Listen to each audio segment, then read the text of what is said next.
Max Milano, and welcome to the Roman road. Well, right now I'm not on a Roman road. I'm actually on a very wobbly 100-year-old bridge that was built in the style of Eiffel, and but it feels almost like a Indiana Jones bridge because it's very, very wobbly.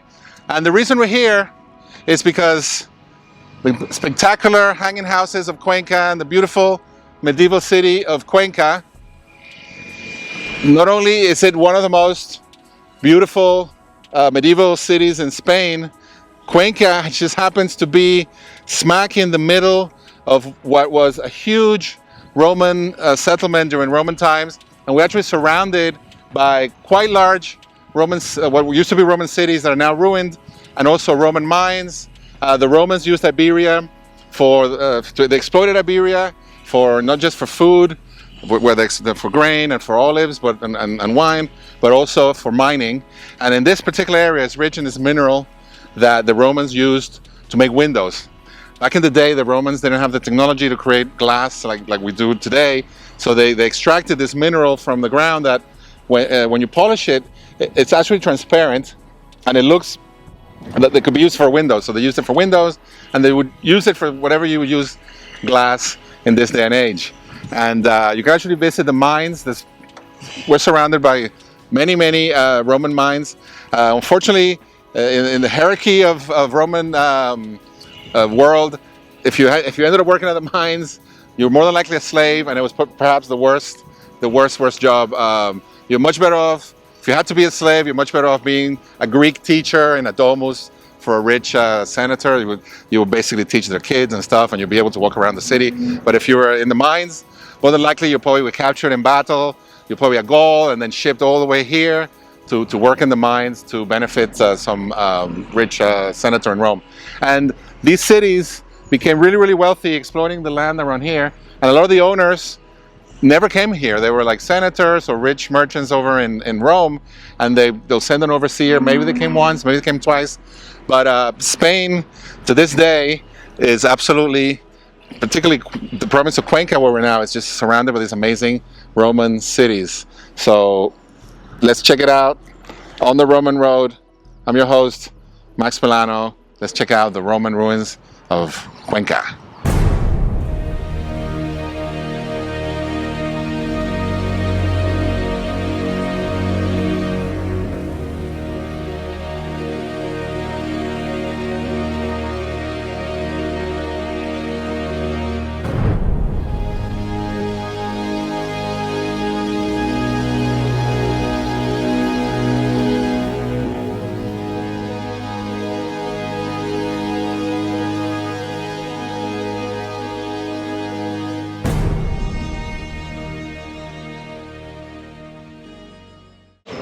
And another reason we are here in Cuenca is because this happens a lot in Spain.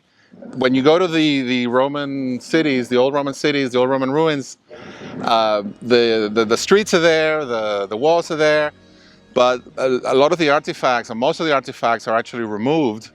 And in their infinite wisdom, instead of building a museum in the actual site, a lot of the stuff is taken to Madrid, to a museum there. And a lot of the times also to local museums. So here in Cuenca, right in the heart of the medieval city, inside a medieval house, they have a cute little museum with all the statues and coins, Roman coins and Roman statues that they found in the main Roman cities in this area. And one of the main things to understand about Roman statues is basically, particularly during the Empire, statues were propaganda. That's how the emperor basically showed his image all over the place. So that you had entire industries in Rome and in all over the empire building these statues. That's why you see these statues of Augustus and on different muses. They're very uniform because these artisans were just producing these statues over and over. And a lot of the times, that's why you find a lot of them without heads, because the heads, once an emperor lost his actual head, then the artisans would come in and chop the head off the actual statue and then just switch. So like Nero got knocked off and then just put in the next guy's head on the statue. So let's check out the Roman artifacts that are here, kept in Cuenca from all the Roman cities in the vicinity. Let's go.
Las andadas de ir recuperando lo cierto es que en el incierto está en juego saber perder primero.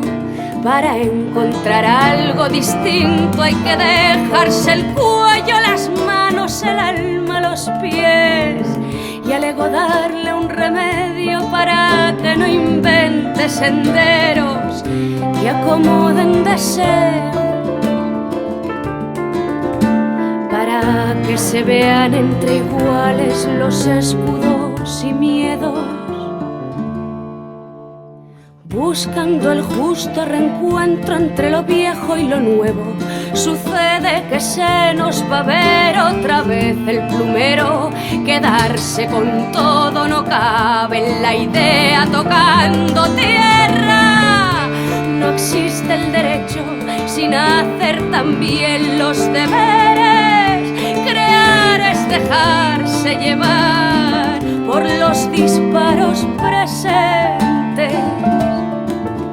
Presente, presente.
Hi, here in the Roman ruins of Segobrica, they also had an aqueduct, not quite as grandiose as the aqueducts the Roman aqueducts that you would think of a Roman aqueduct, but it's no less impressive the way they still brought the water. Actually, this particular one, they actually had lead pipes, and they say that's one of the reasons why a lot of Roman emperors went crazy because most of their piping was made out of lead, and you drink too much lead pipes, you go a little crazy.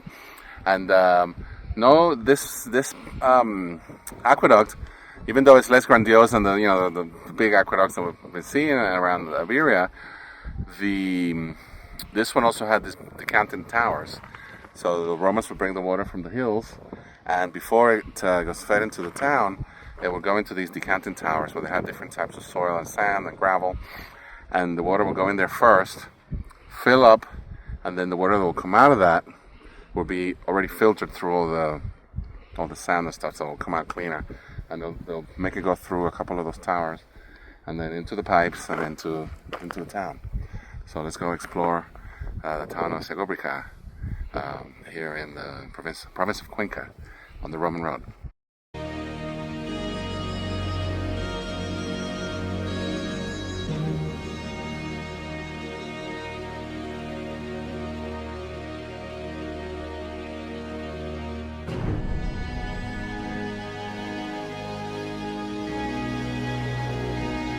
So we're just outside the Roman city of Segobrica in the province of Cuenca, about an hour outside Madrid. And the way the Roman cities were set up, you see this in Pompeii, you see it everywhere, is the main road into town, right outside town, that's where they would put their cemeteries. And a lot of the times they would have statues and plaques and different things. So as you can see, this is the main road coming into the city, then you have different tombs here along the way. And the richer the person, the more grandiose the plaque or the statue or the funerary monument would be. So this is no exception here in Segobrica.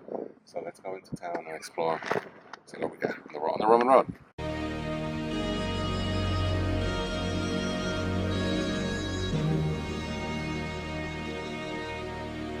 Welcome to the Forum. Something funny always happens on the way to the Forum. And the Forum was the center of Roman life, Roman politics. Here's where the judges will impart justice, big business deals were sealed. And here's where all the statuary representing the glory of the empire, the cult of the emperor and his whole family will be concentrated. And this particular Forum was built quite high up on the top of a hill.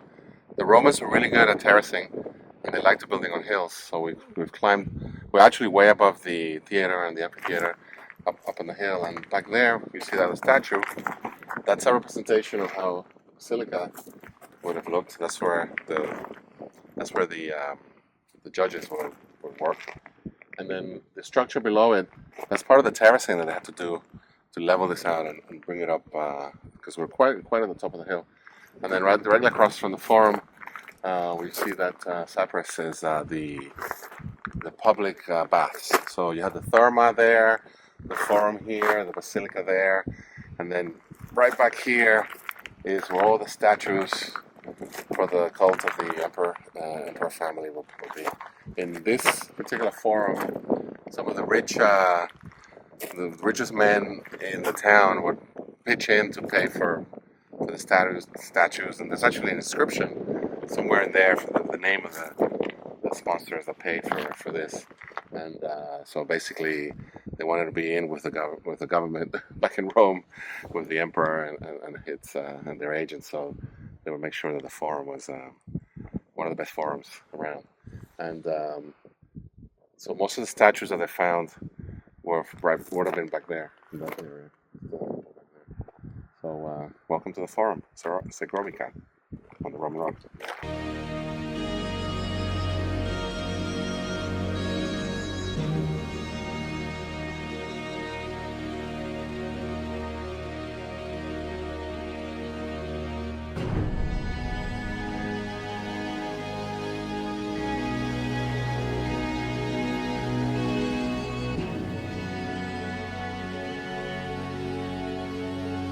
Romans loved theater, and Greek plays were put on, but the crowds preferred more farces and things making fun of authority and things like that. So the theater became less Greek and a bit more Roman in that respect. Welcome to Segovia. It's one of the best preserved Roman towns in the western side of the empire. We're deep in the Castilian countryside. We're in Castilla Mancha, the home of Don Quixote. Don Quixote's adventures happen in the hills around here, most of them. And we're about an hour south of Madrid. And it feels completely isolated, and it is. Central Spain is isolated. But in Roman times, we were in a direct chain of towns. If you head straight south from here towards the Mediterranean, you'll end up in Cartagena, which, once the Romans took it over, is one of their most important ports. And this would have been directly inland from there. And then from here, the Roman road will continue on to another town, which is the other side of Madrid. And then Segovia and all that. So all these towns, even though they look semi-isolated today, they're all interconnected on the Roman road between the Mediterranean and here. So you can be in Rome in a couple of weeks, and you can tell because a lot of these statuary, you see a statue back there. A lot of the statues that were brought in to the Forum here were all imported from Rome, and the way Rome projected its power was through constructing the roads, and then the theaters and the statuary, and the cult of the emperor was very important. And then the way they put their mark here. This used to be an old Celtic Iberian mountain fort, and then the Romans came up from Cartagena, Carthage Nova, and then took it over. And the reason this became a big important town is because of the mines. During Roman times, they didn't have glass as we have it now, so they mined this particular transparent rock that grows. It doesn't grow, but it's produced naturally in these hills and these mines. And the Romans built an extensive mining tunnels under here, and they extracted this rock from which they made windows. And that gave the wealth of this town, and the wealth people of the town will put on these shows, and put on the circus races. We can actually see the circus from here, straight down. That line carved in the bushes there, quite extensive. In that kind of just over the trees there. That would have been the circus maximus of this town. So they had their priorities right. Once this became an important place, they had the theater, they had the circus maximus, and then the other side, the gladiatorial fights at their miniature version of the Colosseum. So welcome to Segovia on the Roman road. Let's explore.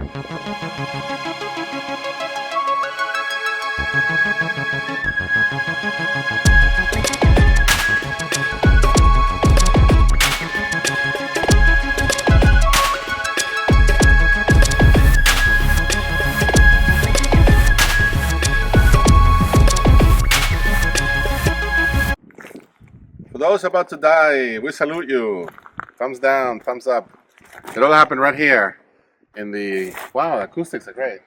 Pink Floyd should come in here. So we're at the... we're in Segovia. We're in the... auditorium, is it? Amphitheater? We're in Segovia, the amphitheater, and the acoustics are incredible. Pink Floyd should come in here and do a concert like they did in Pompeii.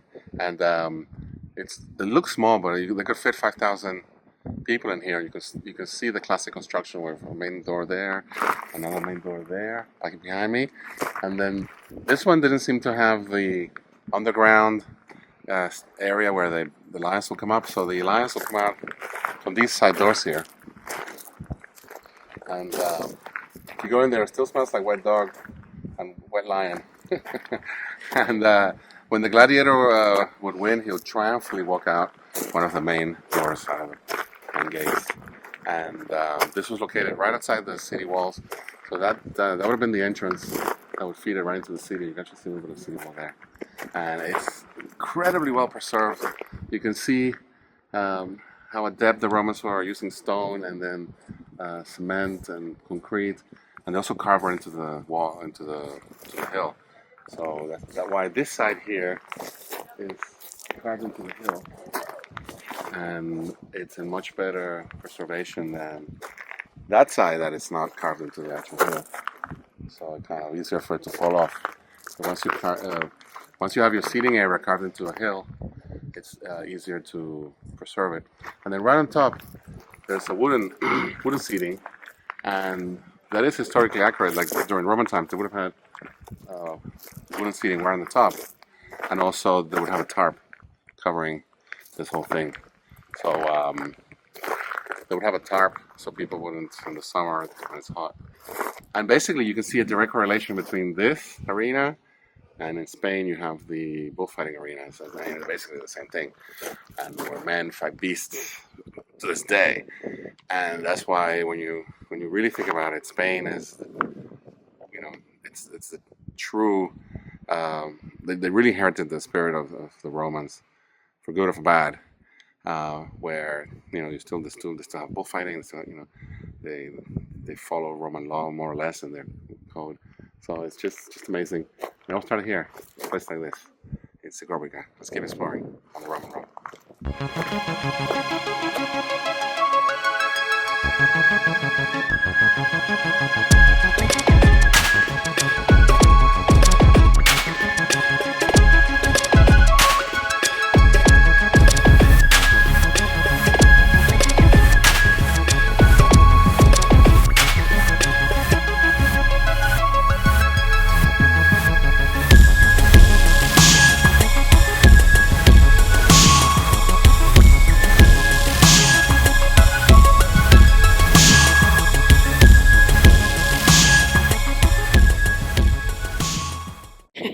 We're right at the top, the highest point of Segovia. This would have been the preferred spot, because the Romans like not only to build high to look at enemies, but also as far away from swamps and all that. So keep yellow fever away. And behind me would have been a big luxurious domus, and you can still see mosaic there. The domus belonged to Silvano, and he was the person responsible for the mines here. So it would have been the wealthiest, probably one of the wealthiest men here in Segovia. And right across from his house would have been the public baths. So he didn't have far to go from here. And you can actually see the forum right on the other side right there. So he had quite a privileged location here in Segovia. Let's keep exploring on the Roman road.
We're at the bottom of this spectacular gorge, at the bottom of a canyon.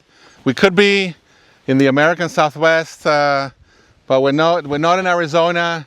We're in Cuenca, Spain, and when we were down in the town of Cuenca, you saw how the medieval city is perched atop this gorge, and I think they got the idea from the Romans. Like many things in Spain, they got the ideas from the Romans, because right on top of the canyon there, you can just about see the Roman walls up there.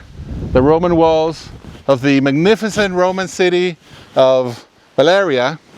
It was founded by Valerian Flaccus about 80 BC or so, and it flourished by the 1st century.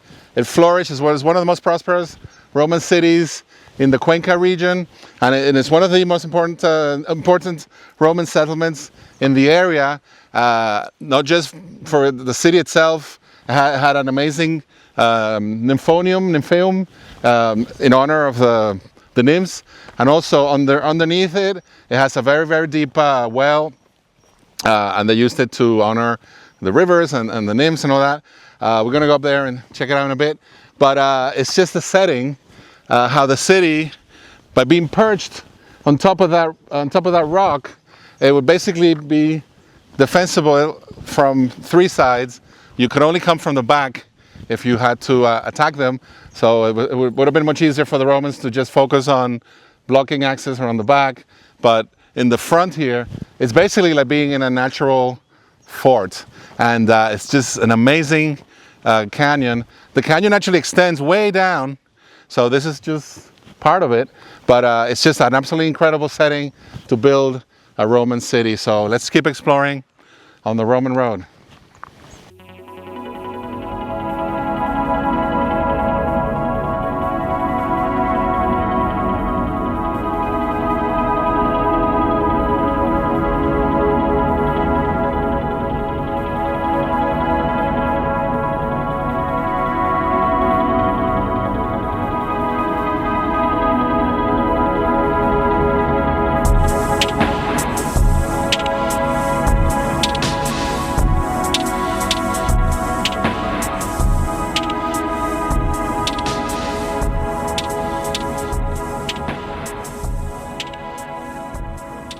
Welcome to the Roman Bridge of Valeria.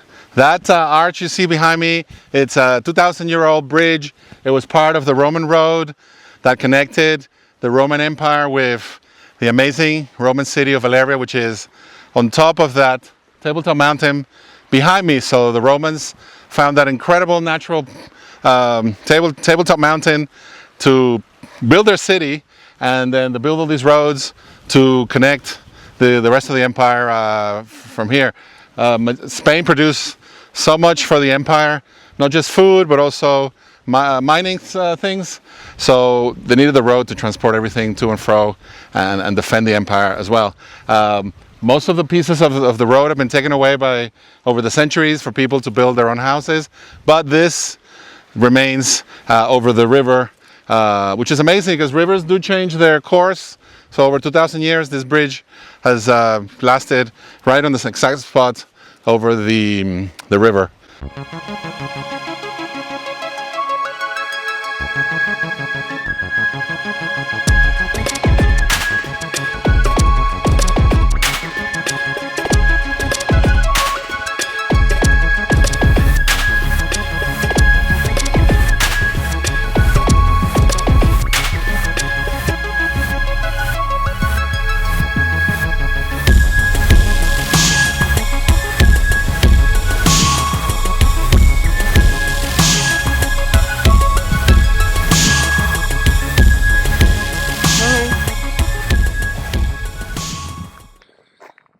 These are the Roman walls of the Roman city of Valeria.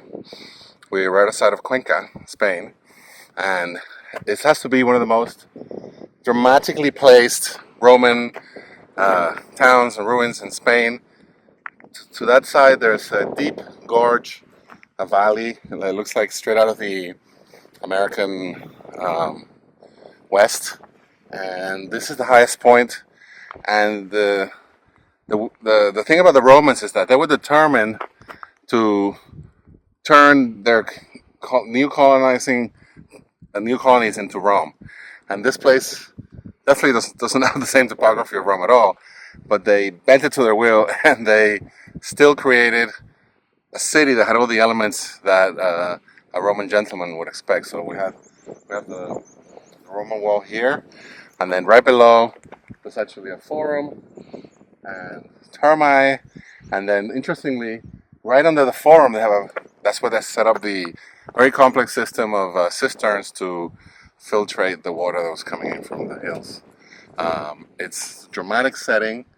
It's a city that originally might have been inhabited by Celtic Iberians, and then the Romans decided to take it over, and then this whole area became more Roman than Rome. Welcome to Valeria. Let's keep exploring on the Roman road.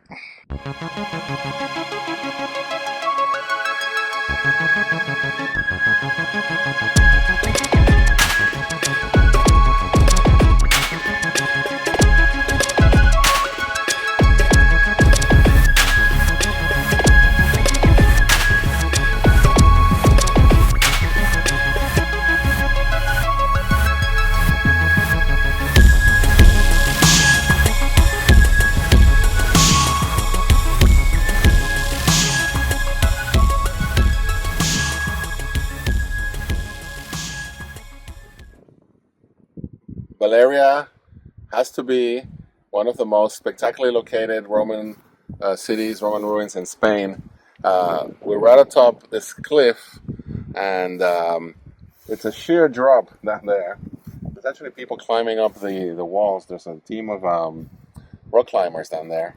And this valley here opens up. It's something straight out of the American West. And right behind me, so first you have to climb up the sheer rock, straight up, this wall of rock, and then you see the columns from there. That would have been the forum. So the Romans, they really like their hills because they could protect themselves. But this one was pretty much you couldn't take over this town, no matter what. We're actually very close to the town of Cuenca, which has a similar setup, but I guess the Romans did it first here in the city of Valeria.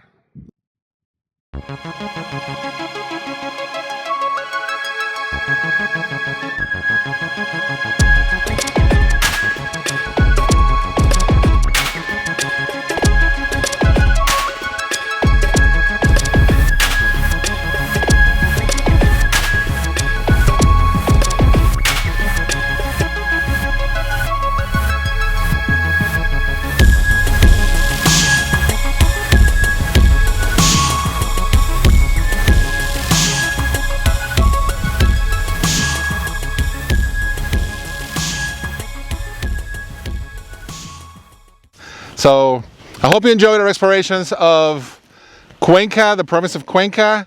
It's a province extremely rich in Roman history and Roman ruins. There's actually more Roman ruins that we didn't get a chance to see in this this time around. So we'll be back so stay tuned for more Roman explorations in Cuenca. But for now, stay tuned for guriguru.com. Every week, tips for expats, so you don't only survive, but you thrive in Spain. And stay tuned for more of our On the Roman Road special documentaries of us going to all the Roman ruins in Spain. If there's a Roman ruin, we're gonna go. See you soon. I'm Max Milano for grittiguru.com. Ciao.